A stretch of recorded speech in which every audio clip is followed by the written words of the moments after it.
What's up, YouTube? Dante and Harris here from Team Gadget 69, doing a gimmick puppet deck profile. So we been putting this up on YouTube now. I think we did one video with these guys, so figured we'd put up a deck profile. So we're playing 3 gimmick puppet Egghead. He's not that bad. I mean, he becomes level 8, and he works with the other machine cannons and gear changers, which also become level 8. I played 3 of him. He's pretty good. 3 scissor arms, that just lets you dump this card, Necro, into the graveyard, and it makes for easy 8s. It's a really great card. Also, it lets you access to 4s, so, you know, it's not bad.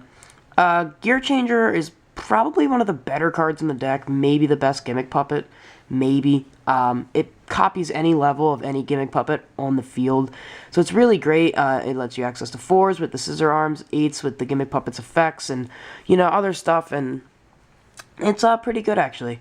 2 Twilight Jokers. This card, it's not too bad. I mean, it's playable. It's out right now in the TCG, so it's something that I think you need to play. It's pretty good. I mean, it helps you make 8s. It does stuff.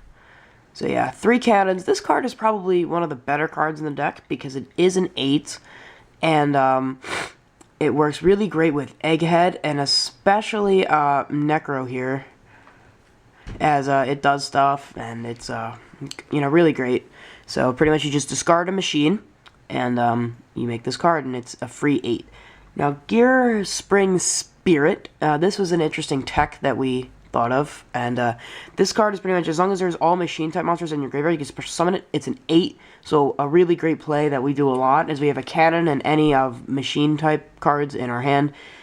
We summon the cannon, and of course we have to pitch a machine, and then we can special summon the spirit, and that gives us easy access into a level 8 XC. Moving on, now this card is in the OCG, and it's probably one of the best cards in the deck. It's Gimmick Puppet Necrodoll. You can't actually play this card in the TCG yet, and our replacement for that card is 2 Gimmick Puppet Nightmare, which is playable in the TCG. But if you're playing it on Dueling Network, I would recommend playing this card at 2. Now, the reason I don't recommend playing it at 3 is probably because you don't want to draw this card. This is not a card that I would want to draw. It's a card that I want to send to the graveyard with Scissor Arms or Cannon's Effect is like a last resort if you do end up drawing it. That's why I played it 2, not 3. That's why we played it 2. And it's a lot better like that. 2 card D, it adds consistency, and it's machine, so it is fodder for Cannon, and it's actually really great with Gear Spring Spirit, because this card's in the graveyard a lot, so it's, you know, it's good. For the spells, you know, just staple stuff. Darkhold, double MST, 1 Lance. We are playing Machina Armored Unit. This card comes in handy where this card gets destroyed, and then you can make Gear Changer, and then you go into Puppet. This copies, you can make 4, or you can activate this card's effect. Discard, it makes 8. This card copies, and there's a lot of stuff that you can do with this card. It opens up some plays, so I think it's good at running it at 1. Foolish Burial, you primarily want to send a Necrodoll, because, like I said, you don't want to draw that card. That card is not good, and, yeah, I mean, it's not good when you draw it. It's much, much better in the graveyard. 2 Ritual, this card can pull you out of some situations, and it helps you make 8s. It's pretty good. Limiter Removal is just great in any machine-type deck. I mean, if you play machines in pretty much any deck, I'd highly recommend running Limiter Removal. You get out of some tough situations. Pretty awesome. For traps, just the standard stuff. 1 T-Roar, double MST, 3 Call of the Haunteds because we use the graveyard like crazy. And you know, 3 Call of the Haunteds, we use the graveyard like crazy in this deck, so it's pretty great. 1 Bottomless, 1 Torrential, Starlight Road, 1 Compulse, and 1 Cylinder. So like I said, the Nightmares are here just for your replacement of Necrodoll. Moving on to the extra deck, 2 number 40 Gimmick Puppet of Strings. Great card, put counters, pop stuff, it's awesome. Number 15, Gimmick Puppet Giant Grinder. I'm used to Giant Killer because it's been that for a really long time. They changed it to Giant Grinder.